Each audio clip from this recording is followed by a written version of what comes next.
coming from sandlot football is what I consider what much of my development came from, and trying out for an organized team and understanding like you have to make the team. It's no your mom paid the registration and you automatically get on the team. It wasn't like that. Like you really had to make the team. It was cuts. So for me, it was like I'm going to make this team some way The somehow. 6-minute mark now. The first real good opportunity of the game.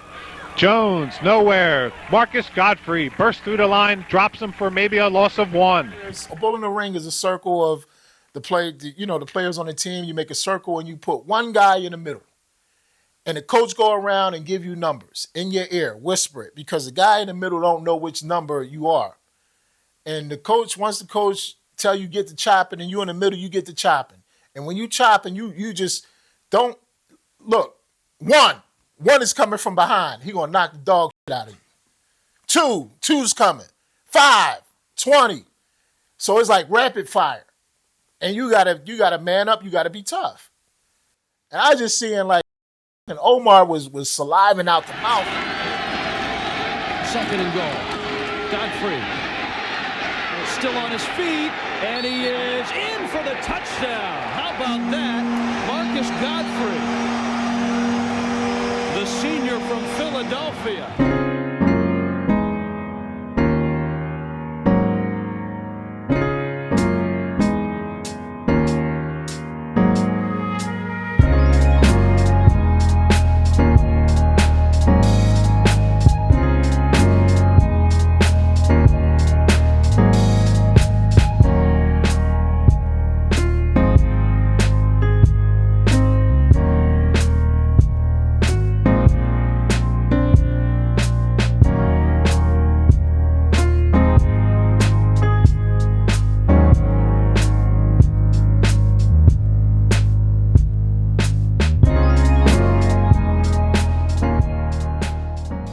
On our block, you had big families, man. You had the Jacksons, you got the Bivens, you had the Godfreys, which was my family, the Tallies, the Banks, you had the Hines family.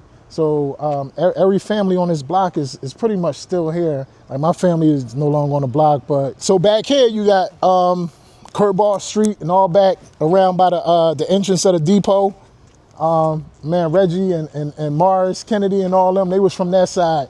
So we would go into the park on Sundays or Saturday after Notre Dame and Penn State played and everybody all juiced up and we coming out to play football. So we all used to play tackle football. But my man James Cosby, man, like he played at Edison.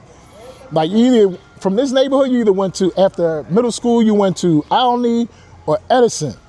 Like Mastbaum was like, if you went to Clemente, you knew about Mastbaum, right? Because then we had like the Mike Andersons, Forrest, and all those guys, they went to Mastbaum. So they're the ones that gave me the plug over there with Coach Murph.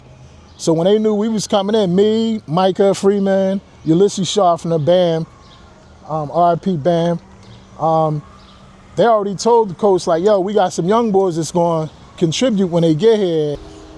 Yo, Bert, that's my brother right there. Oh, okay. Yeah, that's my brother right there. That's one of my older brothers. He's not the oldest, but I'm from a family of 7. Okay. Mom had 7 kids.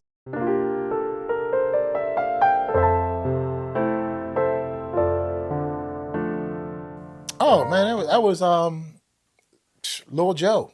Lil Joe.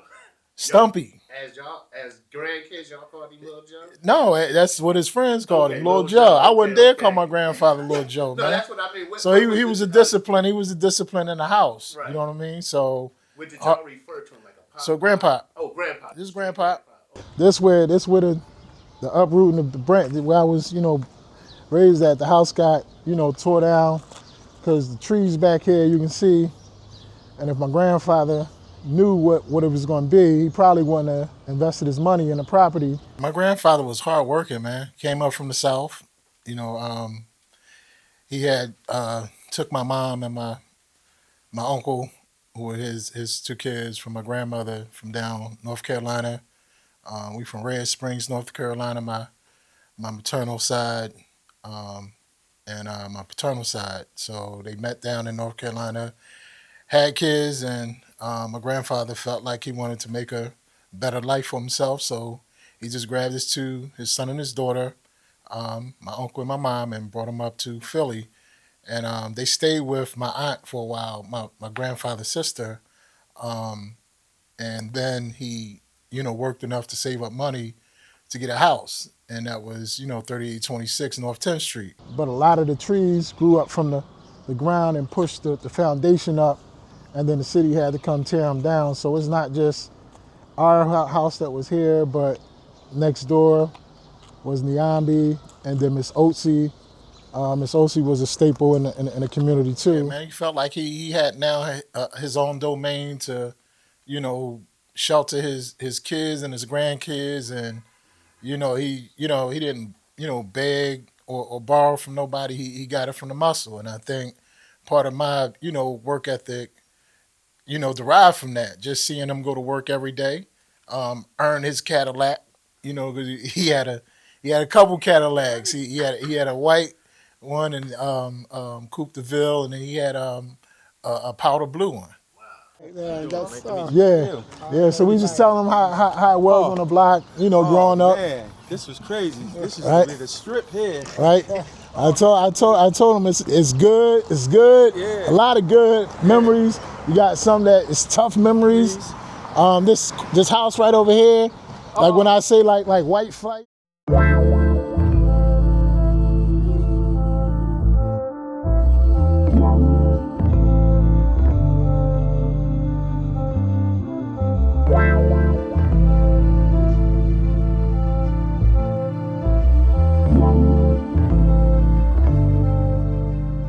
Growing up with my siblings, you had, my older brother Antonio. He was kind of like the athletic part of the family, where I could see him doing like handspring semis in the house.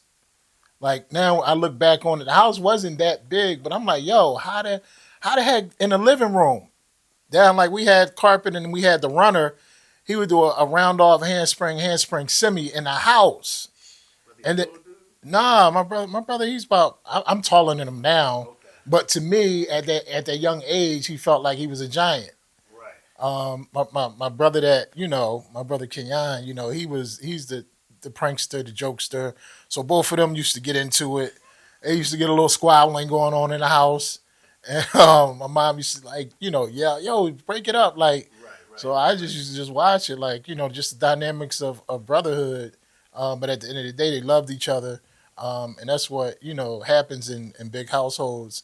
My sisters, a lot of times they here or there they just doing things that girls do, going outside, going to the store, getting sunflower seeds and jumping rope and stuff. This corner and that light pole right there that say one way was our basketball court. That pole was our basketball court. Right. So we take a crate and hacksaw the bottom of the crate. Told you. And put the nail the crate up there, and they would come up and give us the ladder and stuff, and let us nail the crate and stuff up there. Whatever. We play basketball because there's a light over there, and that light stayed on 24/7 at nighttime. Yeah, and the street light. Y'all out there playing. As long as we was playing, they was happy with us out there playing. If we wasn't out there playing or doing anything, they came looking for us to make sure we wasn't into trouble or whatever. Like and they paid us to do little eye jobs in the crib, like clean up. Oh yeah. In a spot, or just to like beautify the front or whatever for them. Like, yo, sweep up the front. We got you. Like they would like pay us like $20. Like $20, like.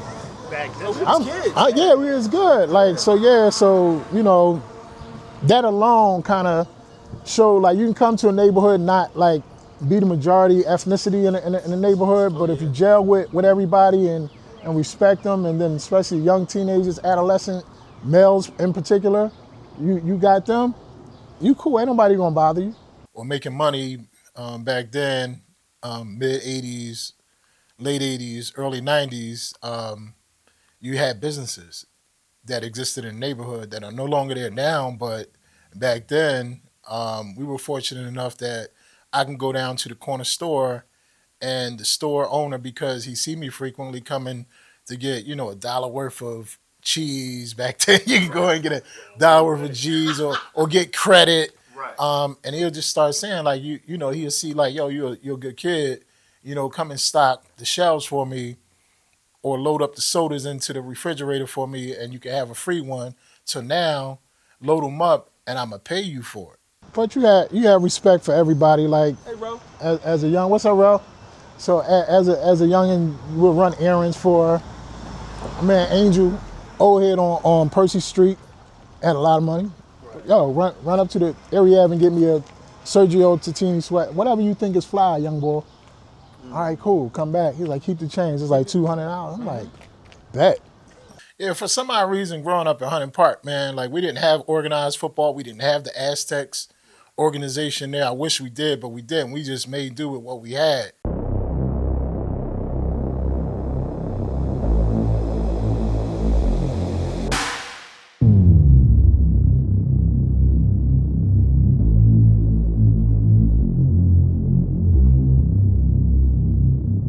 Like Omar was a dog, man. And, you know, when he got to high school, he went to Central. But I was like, damn, this dude is a dog, but he's smart. He got the academic side as well. Jamal Battle played for Northeast High School. Safety, he was on that team. Malik Moore played basketball at King, Martin Luther King. Malik Moore that played for Temple and American University later. He was on that team as a wide receiver. Malik was a heck of a football player. He played it for the Logan Cowboys too. Heck of an athlete. But he decided to play basketball. You know, my man Terry Scott from the block. He played wide receiver too. But he played basketball at Frankfurt. That Frankfurt team with Ronnie Conway and Yah Davis and them. He was one of the point guards on that team. Super athletic at the time for Alney Eagles. So we had... That 140 team was vicious. Donovan Coward, Alney High School running back. Mikel Davis, Ben Franklin High School.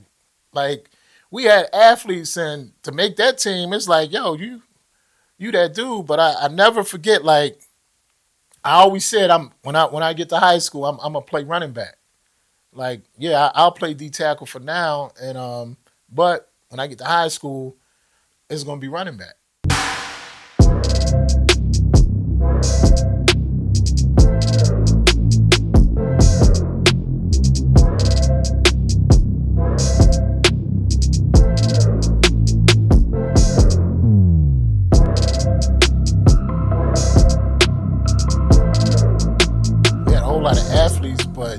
Nobody in the neighborhood thought of, yo, let's make a youth football team for the community until later on when the Aztecs, you know, came into the neighborhood.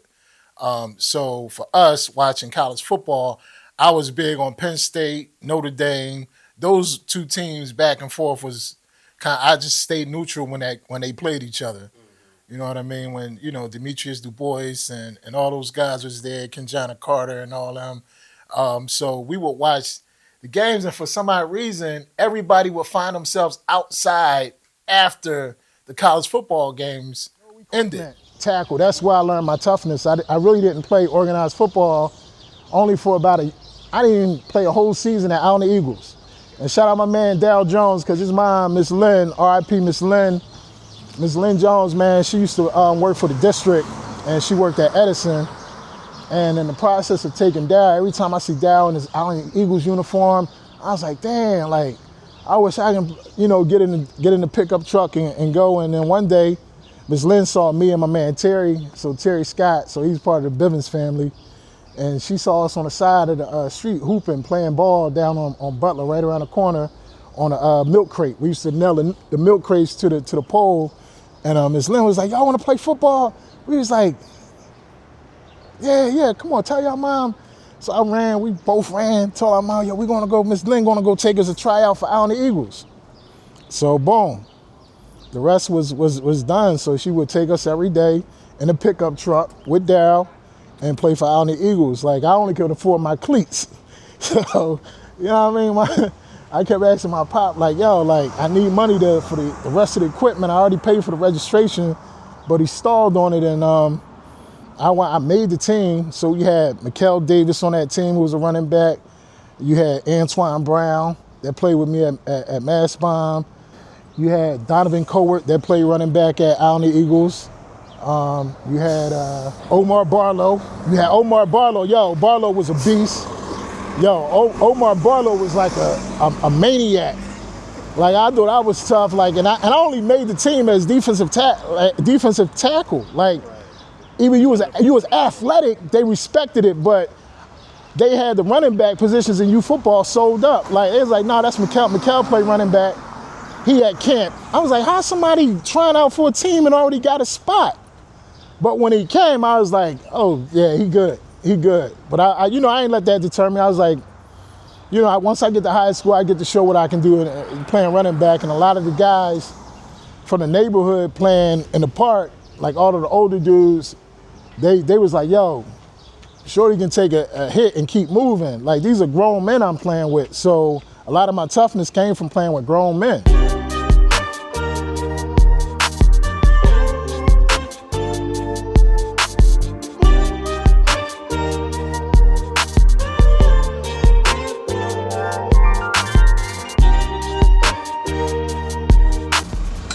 Remember we said the go-kart? Remember we built the go-karts? We made go-karts. I get the wood. We used to go back here. We had a lumber all the way over there where you see that shed at back there by the tracks, across from the tracks. That was a lumber company. Okay.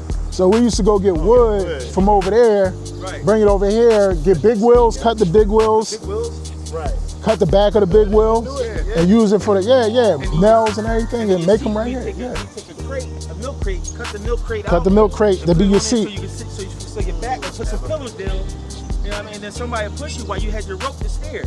So they race from the top of there, coming down here a little bit, and then kind of spin out so they won't go into the street. The boxer right here. This is the fighter right here. Yeah. So. Yo, he's a box out here too. Box, everything, man. You might lose, but yo, you keep your honor. Yeah. Yeah, you keep your honor. So yeah, man. Well